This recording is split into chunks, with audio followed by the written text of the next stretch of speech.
I was sitting alone in my dark apartment, the only light coming from my phone screen. It was another restless 2 a.m. night where sleep felt impossible, and the quiet pressed in from all sides. Bored and a little lonely, I opened a dating app and started swiping through profiles. Most blended together until hers appeared. Her name was Lily. No long bio, just 3 photos. The first showed her standing in a dimly lit hallway, pale skin almost glowing, long black hair covering one eye. The second was a close-up of her face with striking features and an unblinking stare. The third felt like she was looking straight into my living room. Something about her eyes sent a subtle chill down my spine, but curiosity won. I swiped right. The match happened instantly. Her first message made my stomach twist. "Hey, you live alone on the top floor of that old brick building on 5th Street, right?" I hadn't shared my address or any details. Before I could reply, she continued describing my apartment with eerie accuracy. The stack of unopened mail on the counter, the flickering hallway bulb I kept forgetting to replace, the half-eaten bowl of cereal still sitting in the sink. She even mentioned the exact playlist I'd been listening to earlier that evening. "How do you know all this?" I typed back, heart beating faster. "Lucky guess," she sent with a simple smile emoji. The conversation grew more personal.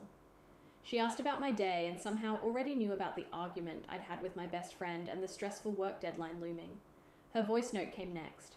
Soft, smooth, and strangely intimate. "You seem really lonely tonight. Come over, my place is close. I promise it'll be something you won't forget." Part of me knew it was a bad idea, but the mystery pulled me in. I drove through the empty streets, nerves building with every block. Her building looked ordinary from the outside.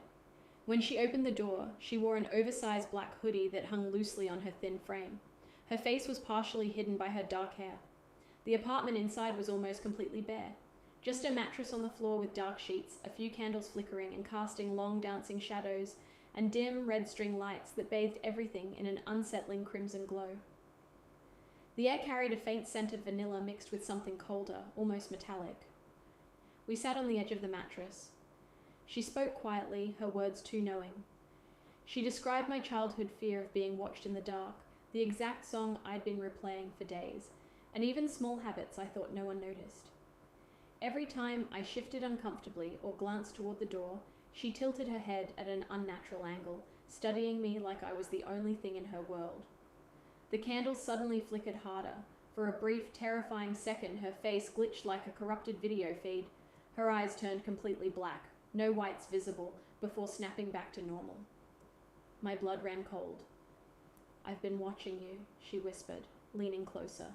"For weeks. Through your webcam when you thought it was off. Reading every message.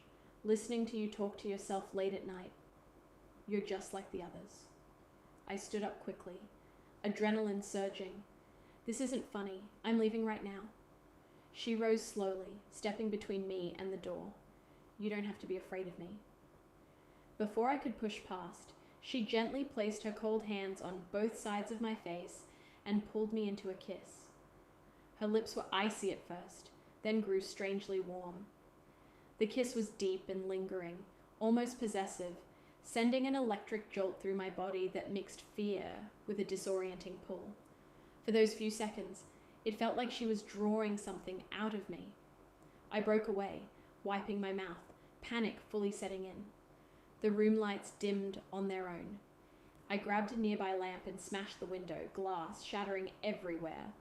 Ignoring the cuts on my hands, I climbed out onto the fire escape and ran down, not stopping until I reached my car. I sped home, shaking uncontrollably the entire way.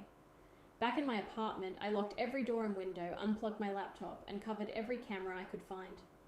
My phone buzzed repeatedly with new messages from her. "The cuts on your hands are bleeding." That kiss tasted like fear and loneliness. "I'm already closer than you think." I blocked the number and deleted the app. That night, as I tried to sleep, I heard the soft creak of my bedroom door opening slowly.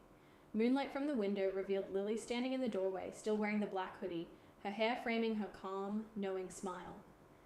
You can't block what's already inside your home. The haunting has only grown worse since then. I hear faint footsteps in the hallway when I'm alone. Small objects in my kitchen move when my back is turned. The webcam light on my devices turns on by itself in the middle of the night. Sometimes I wake up to handwritten notes on my nightstand. Message.